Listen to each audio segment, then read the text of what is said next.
adalah gembalaku, takkan kekurangan aku. Ia membaringkan aku di padang berumput hijau. Saudara-saudari yang terkasih di dalam Kristus, selamat pagi. Salam jumpa lagi dalam Sabda Siap Saji, Jumat 29 Maret 2024. Marilah kita berdoa. Dalam nama Bapa dan Putra dan Roh Kudus. Amin. Ingatlah ya Allah Bapa akan belas kasih-Mu. Kuduskanlah dan lindungilah selalu hamba-hamba-Mu. Bagi mereka lah Kristus Putra-Mu telah memulai misteri Paskah dengan penumpahan darahnya. Dialah Tuhan yang hidup dan berkuasa sepanjang segala masa. Amin. Amin. Tuhan bersamamu Dan bersama roh. Inilah Injil Yesus Kristus menurut Yohanes. Dimuliakanlah Tuhan.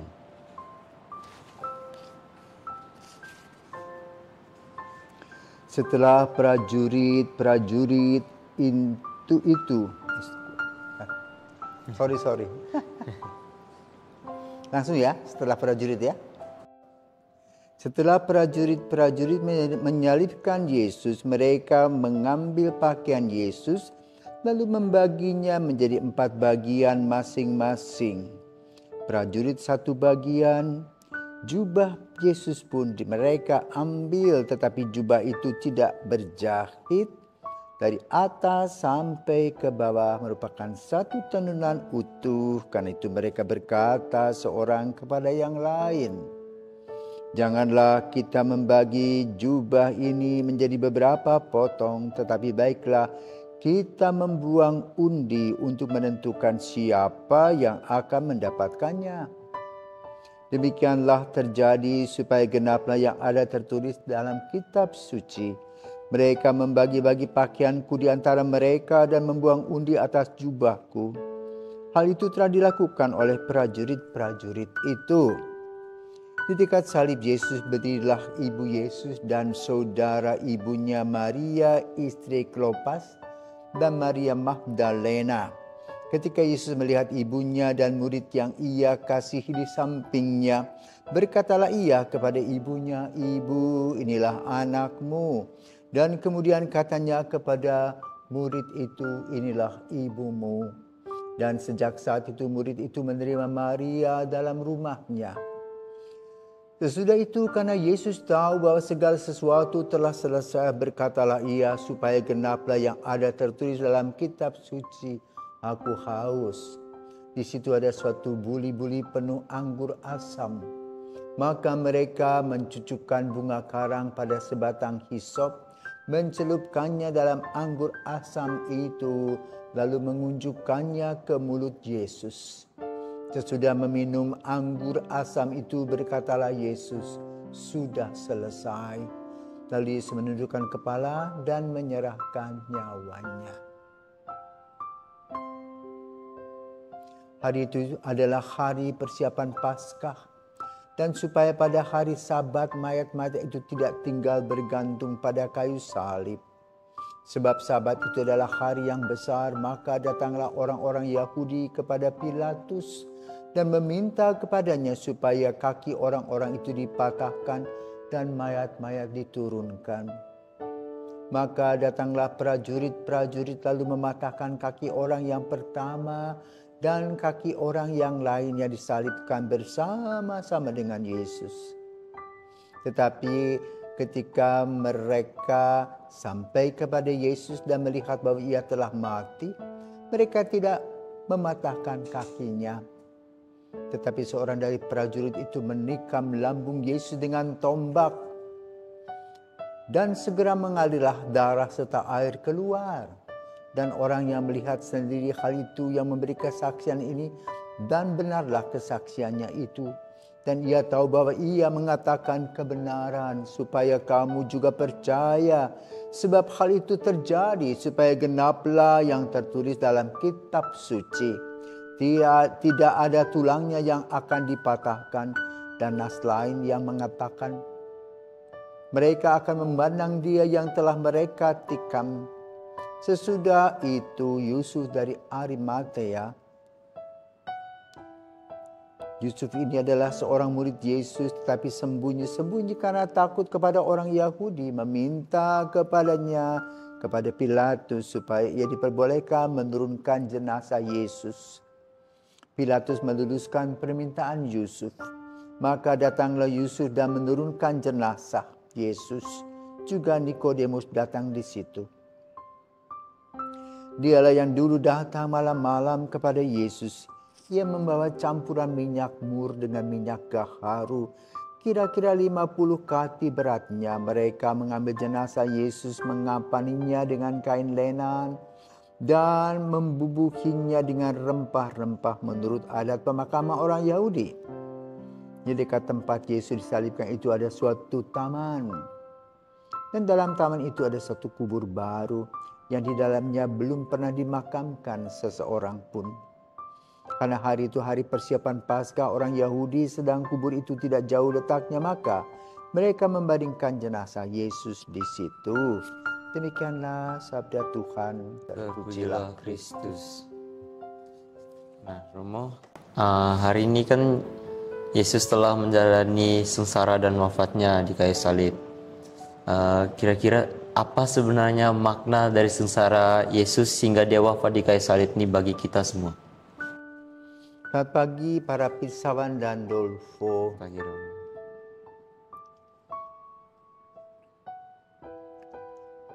Peristiwa salib yang dialami Yesus adalah peristiwa seorang yang berbuat baik dianggap sebagai budak. Mengapa? Ini sebetulnya persoalan hanya persaingan kehidupan dan pengaruh. Yesus lahir sebagai anak yang saat sekarang kita refleksikan adalah anak Allah. Tetapi pada saat itu orang belum paham. Karena itu refleksi gereja atas kematian Yesus baru kemudian setelah Yesus wafat dan bangkit. Tetapi ketika Yesus masih hidup, yang ada adalah pengaruh. Situasi waktu itu, tanah Palestina yang kita kenal sebagai Holy Land sekarang adalah tanah jajahan kerajaan Romawi. Di mana orang-orang Yahudi sebagian besar adalah budak, artinya orang yang diperas hidupnya. Tetapi juga orang yang memeras hidup saudaranya. Mereka sebagai orang-orang Yahudi menggunakan situasi dan kesempatan untuk mendapatkan kekayaan. Dan itu tanpa disadari terlaksana dan dilaksanakan oleh kaum agama. Para pemimpin agama yang hidupnya saling bersaing secara material. Maka Yesus sering mengatakan mereka berjumpai pagi panjang, mereka sudah pamer diri di pasar-pasar, ingin dihormati dan sebagainya. Tentu situasi itu menyebalkan. Sama seperti peristiwa Sakeus. Sakeus, Mateus, bagi orang Yahudi itu mereka dianggap sebagai sampah. Kenapa? Menggerogoti seperti benalu ya, yang hinggap di pohon dan dia makan untuk dirinya sendiri, mengumpul kekayaan. Sehingga umat itu jengkel dan mereka berpikir, aduh, ini nih tidak ada keadilan. Maka mereka bermimpi, apakah itu sebuah utopia? Mereka bermimpi soal raja yang baru seperti yang mereka dengar dari nenek moyang tentang Daud. Datanglah Yesus yang ramah tamah, menyapa. Lebih dulu Biasanya kalau orang besar kan dengan gagahnya mesti disapa. Ini Yesus tidak. Amat sangat manusiawi. Menegur, mendengarkan. Seperti misalnya dia bertemu dengan perempuan Samaria di sumur. Yang tidak boleh dilarang toh. Tapi dia lakukan, menyembuhkan orang sakit tanpa harus membayar. Ya. Mencerikan telinga orang orang tuli, matanya buta. Dan kapan saja termasuk pada hari Sabat. Lalu apa yang terjadi dengan Yesus? Yesus pertama membuka murid-murid dan kemana-mana viral. Yesus memberikan pengajaran, nilai-nilai moral, cinta kasih dan sebagainya. Tetapi lalu di lain sisi, pengaruh dari orang-orang ini menjadi lebih sedikit. Maka mereka memata-mata Yesus. Awalnya itu mereka hanya melihat iri hati saja. Dan orang ini harus dihenyahkan. Tetapi tentu harus ada data kesalahan. Nah, data kesalahannya satu, melaksanakan pengobatan penyembuhan pada hari Sabat. Kedua, mengkhotbahkan dan mengajarkan kepada para murid doa Bapa kami itu juga persoalan. Menyebut Allahnya Bapa dan dia sebagai anak. Lalu membangkitkan orang mati yang mereka tidak bisa buat. Ya. 3 hal inilah yang mereka katakan, didiskusikan. Ya, maka seorang Kayafas mengatakan lebih baik 1 orang daripada merusak seluruhnya. Ya. Nah lalu ditangkap. Apalagi Yesus marah di bait Allah. Ya, lebih jelas lagi. Pokoknya pertentangan demi pertentangan terus terjadi. Maka Yesus mendebat hukum salib. Nah, hukum salib bagi orang-orang Yahudi adalah hukum yang terberat. Tetapi yang dialami oleh Yesus lebih berat lagi. Kenapa? Menurut cerita apokrif itu yang di sebelah kiri itu bernama Gestus. Yang sebelah kanan bernama Dismas. Nah, Gestus terutama mengejek Yesus ketika disalib. Tapi Gestus dan Dismas itu disalibkan tidak dipaku, diikat saja. Yesus yang dipaku. Jadi sudah lebih berat daripada yang lain. Nah, tetapi hasilnya beda. Gestus tetap pada pendirian dan kesombongannya, sementara Dimas bertobat. Maka dia katakan dalam satu kalimat, Bapak jangan lupa ya nanti kalau kamu masuk surga, jangan lupa saya. Hari ini juga engkau akan bersama-sama dengan saya. Itu pertobatan di kayu salib. Nah lalu penyaliban itu dilaksanakan sekitar jam 9. Yesus sudah berjalan dengan luar biasa, dipecuti, dipukuli dan sebagainya, sehingga darahnya habis dan tetanus. Lalu dia mulai digantung di kayu salib dan dipaku. Sekitar jam 3 Yesus meninggal dunia, wafat. Nah setelah wafat, para serdadu pada hore. Sudah selesai tugasnya. Tapi lalu digambarkan alam memberontak. Ada gempa bumi, kemudian tirai di bait Allah terbelah dan sebagainya. Baru sesudah itu mereka berpikir, ada apa? Ya? Tetapi penyaliban Yesus ini bagi kita sebagai satu refleksi perjalanan jalan salib Yesus. Ada beberapa hal yang terlaksana. Tetapi kunci dan intinya adalah bahwa Allah yang kita imani, Bapa mengorbankan Yesus putranya sebagai sang penebus bagi dosa-dosa kita. Kan itu salib yang dulu menjadi tanda penghinaan, sekarang menjadi tanda kebanggaan dan kemenangan. Dan kita selalu membuat tanda salib. Maka pada hari ini kita akan mendengar nanti sebuah film judulnya Most.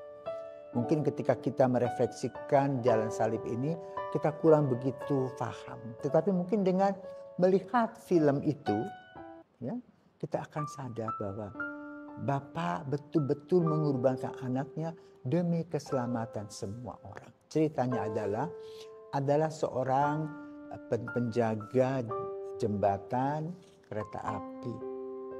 Ya, dan jembatan itu biasanya harus disatukan. Dan saya baru ingat pada satu malam pergi ke kelas 9, Oscar itu sedang membuat bersama dengan teman-temannya jembatan yang pakai alat suntik itu. Ya, ditempelkan baru satu baru bisa lewat. Lalu ingat ada satu film yang terkenal, film Mouse yang kira-kira 33 menit. Isinya adalah bahwa petugas itu senang ketika anaknya mau ikut. Papa ikut ya, ikut. Baik. Tapi masih lama, biasanya jam sekian kereta itu datang. Lalu udah deh kalau gitu kamu mancing dulu ya di sana ya, di seberang jembatan itu. Nanti kan jembatan begini. Kalau sudah mau datang, ayo cepat-cepat datang begitu. Ternyata sementara dia sibuk di alat untuk kayak puter itu, di bawah itu, anaknya melihat ada kereta api datang. Dia teriak pun kan tidak kedengaran. Lalu lari cepat-cepat, nyemplung dia. Karena jembatannya belum nyatu. Nyemplung masuk ke tempat, ke lubang itu. Dan kereta makin dekat. Lalu sang ayah harus berpikir, siapa yang dikorbankan? Kalau dia tidak membuat jembatan itu berputar, anaknya selamat. Tapi kalau dia tidak buat, celaka. Akhirnya dia dalam keputusannya ngerek. Jembatan lewat, anaknya wafat dan mati. Nah, itu seperti yang kita alami. Kita tidak pernah mendengar Allah melolong. Tapi dalam film itu Allahnya melolong luar biasa, menangis kehilangan anak. Kita tidak pernah merasa itu. Ya? Maka dalam film ini kita mungkin diajak untuk melihat bagaimana Allah sebetulnya juga menolong. Tapi demi keselamatan kita, dia rela mengorbankan anaknya itu Yesus dalam penyaliban itu. Maka pada hari Jumat Suci ini mari kita merefleksikan. Ya? Karena dalam upacara yang ada pada hari ini ya, kita bersyukur kepada Bapak Jokowi pada hari ini. Di mana sekarang hari ini, mulai hari ini menurut peraturan nomor 8 tahun 2024, wafat Isa Al-Masih diubah menjadi wafat Yesus Kristus untuk di Indonesia. Dalam liturgi ya, kita melihat bagaimana ketika ibadat dimulai, para imam semua di depan altarnya dia langsung tertiarap.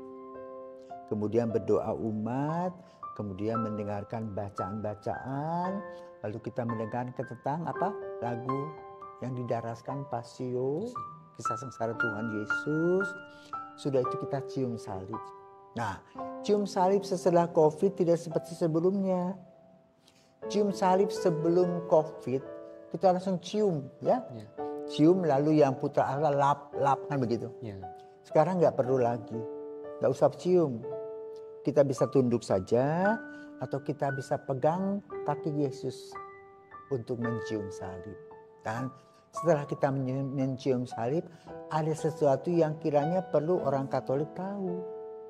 Setelah mencium salib, kita memberikan derma. Derma itu untuk siapa? Bukan untuk keuskupan. Derma itu untuk Terra Santa, untuk tanah suci Holy Land. Karena di sana banyak artefak, peninggalan-peninggalan zaman dulu yang berkaitan dengan kehidupan Yesus. Dan itu perlu dipelihara. Dan seluruh dunia uangnya akan dikumpulkan dan disetorkan ke Vatikan. Vatikan akan mengkoordinirnya ke Terra Santa. Atau di Indonesia ada perwakilan Terra Santa. Yaitu dipimpin oleh Pater Robi Wower SOF. Itu bisa dikirim ke sana supaya uangnya dikirim ke Holy Land. Sudah itu kita tidak lagi mendapat berkat dari pastor. Biasanya kan kita berkat dari pastor, tidak ada. Pastor juga membuat tanda salib. Kenapa? Yesus telah wafat dan wafatnya Yesus itu memberi banyak kenangan. Ya, seperti yang terurai di dalam jalan salib itu. Ada perjumpaan Yesus dan Maria di bawah kaki salib. Ya. Ada juga perjumpaan Yesus dengan Herodes dan Pilatus, di mana Pilatus cuci tangan dan bertanya, apakah engkau raja? Ya. Apakah itu kebenaran? Inilah kata-kata yang perlu kita refleksikan, dan kemudian Yesus katakan, aku haus, sudah selesai. Maka kita juga pada waktunya.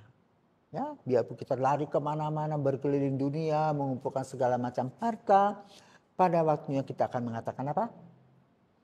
Sudah selesai. Selamat merenungkan kisah sengsara Tuhan Yesus dan juga sengsara kita yang kita bawa demi kemuliaan Tuhan. Amin. Amin. Upozorňujeme cestující. Ohlášené zpoždění se může změnit. Vážení cestující, omluvte prosím zpoždění vlaku.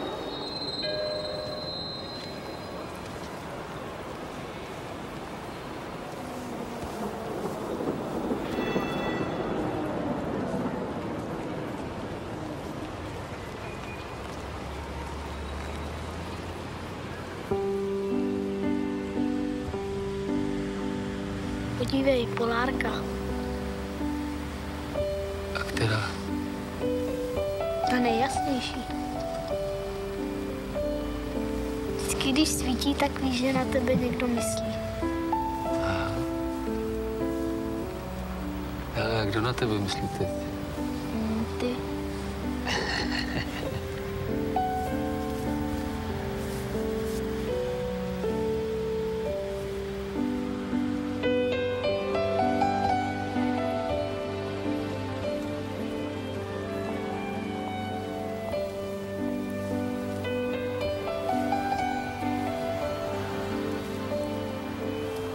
Myslím, že na něco přijdu.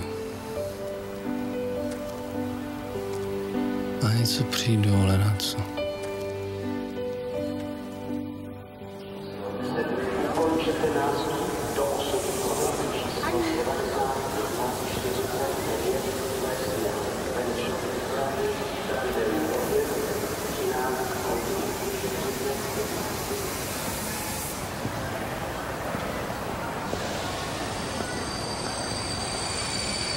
Vy máte oheň? Oheň. Nic?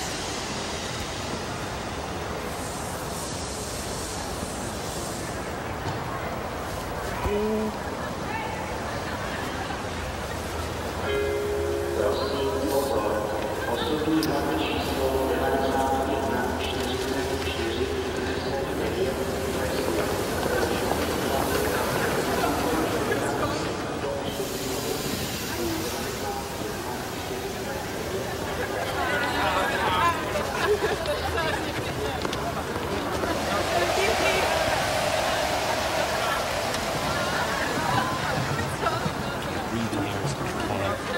Now I got these college kids, like a discotheque. Listen.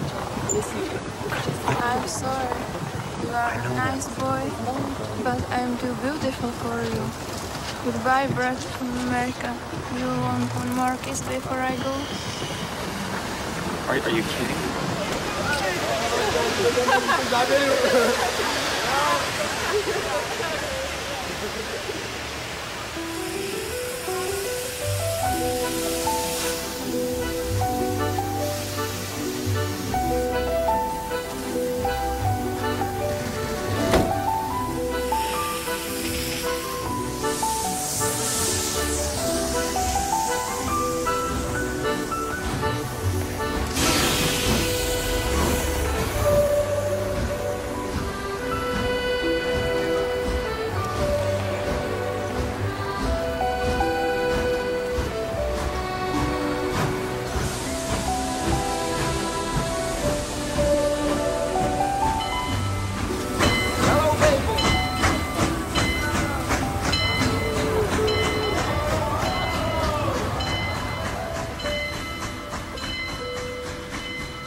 Láďo!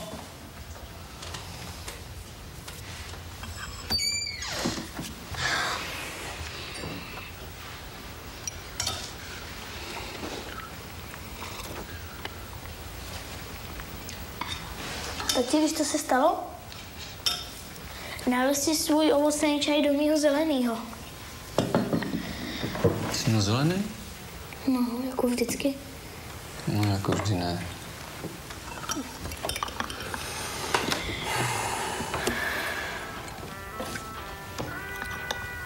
Tati, co se děje?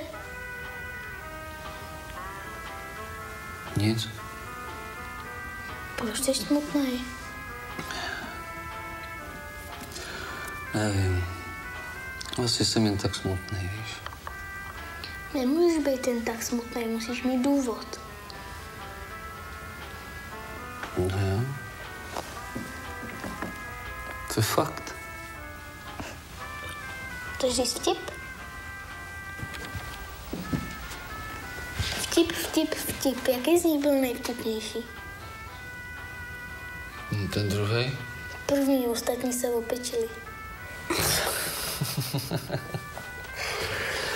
Ty jsi hlava. Tak pojď do postele, nejvyšší Já se čas. musím ještě napít, počkej. Láďo, předstírej žížeň. Nepředstírej žížeň, vrať tam hrníček. Jdi se spát. Vtip.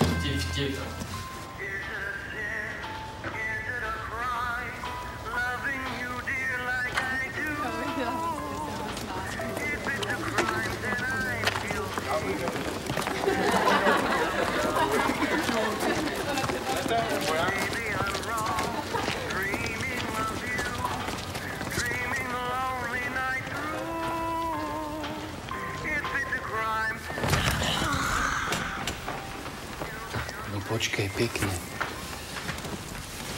Tak.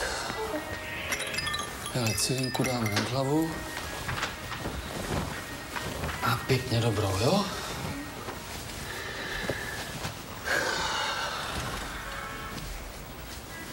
Dobrou. Spí. Tati, mohl bych jít s tebou zítra do práce? Na most? Ty už je hrozně brzo tmá, kdybys nic neviděl. Si vezmeme baterku. Láďo, na mostě je hrozná zima. Si vezmeme horkou čokoládu.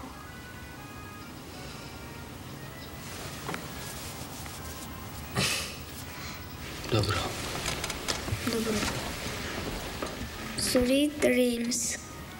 Co? Dobrou noc anglicky. Tati, No. putu ještě chvíli. Láďo. Ano, Láďo. ano. Hele. A spali.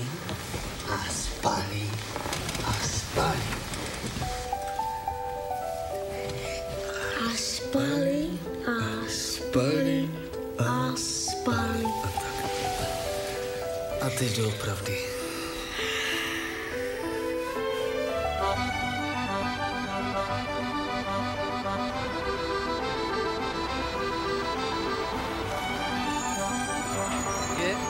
Pavlí! Ahoj! Ahoj! Co se směješ, co tam děláš? Je krásně, piju kafe. Dáš si taky? Pojď! Kdo má v tomhle fofru čas na kafe kromě tebe? Posedíme, dáme si kafe, budeme čumět na mraky. Já nemůžu, mám strašně práce. Pěkně prosím, smutně koukám. Slibuju, příště. Tak příště, ty.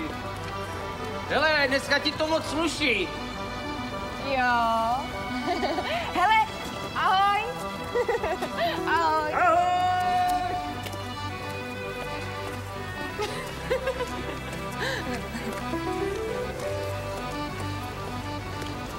Všechno je v pořádku, nebudu. Promiň, nemáš cigáru? Jo.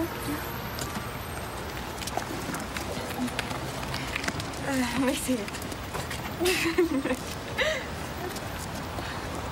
Dík.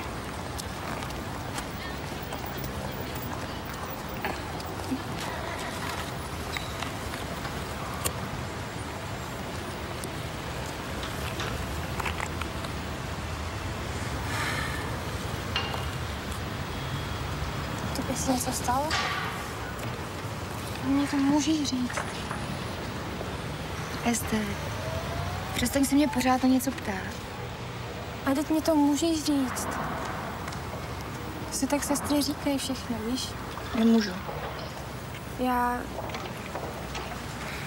Mně chybíš. Já jsem tady. Ty jsi prostě jiná teďka. Neměla bys tolik přemýšlet. Ale nechtěla bys teďka se mnou někam jít. Já tady znám teďka víc dobrý nový místo. Všechno bude dobrý. Slibuju. Prosím tě, pojď se mnou. Měla bys jít cvičit. Já fakt nemůžu, už je pozdě. Já musím jít. Jdi.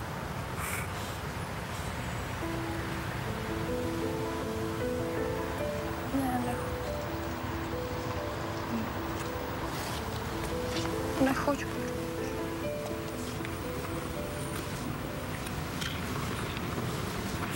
Nebo.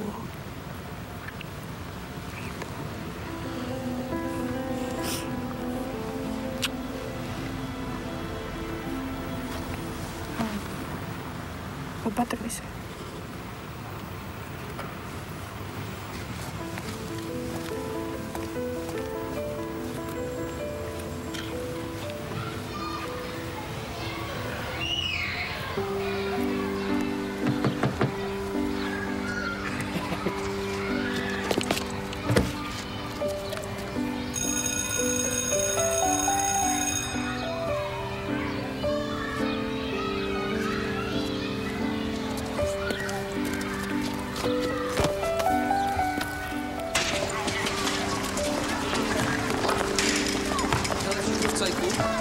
Žádné problémy, protože jinak víš co, bychom museli zrušit velice. Nasaď si čepku.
Můžete se představit, to? Ahoj. Dobrý den. Perfektní. Můžu mi pomoct nějakou? Nový mosták. Nový mosták, tak si to užijte. Jasně, já hned přijdu. Dobrý.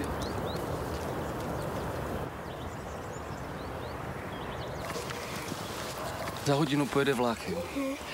Za 30 minut pro tebe přijdu a půjdeme nahoru a budeme pouštět čoupátka, jo? Položíme most. No, mostem položíme most, jo? Jo! 30 minut sedět, nikam neběhat. Jasný? Jasný. Tak jo. Tak čau.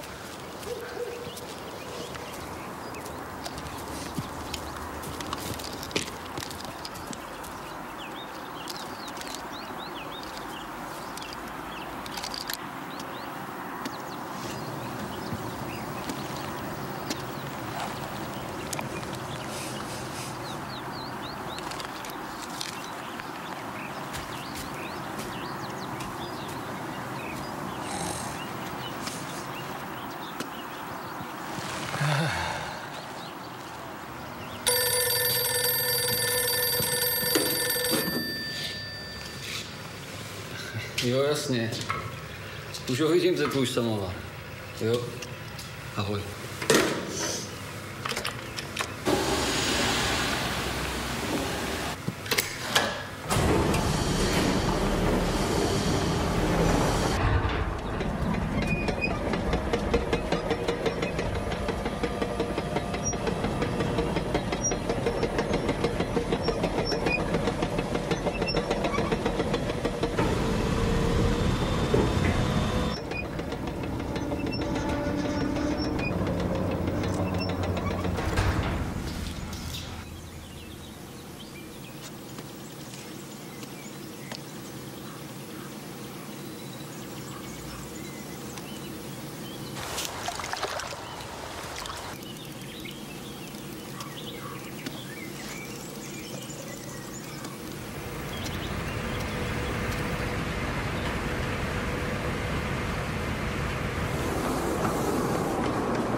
Láďo! Láďo! Láďo!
Rádi na mostě je hrozná zima. Si vezmeme horkou čokoládu.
Určitě na něco přijdu.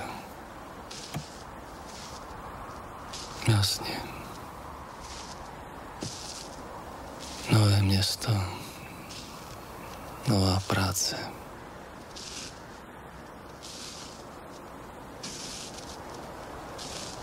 Noví lidi.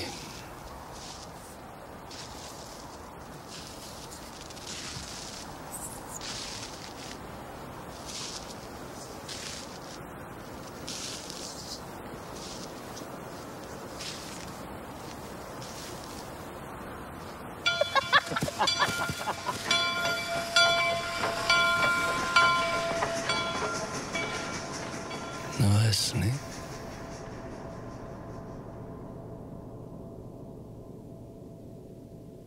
Nová duše.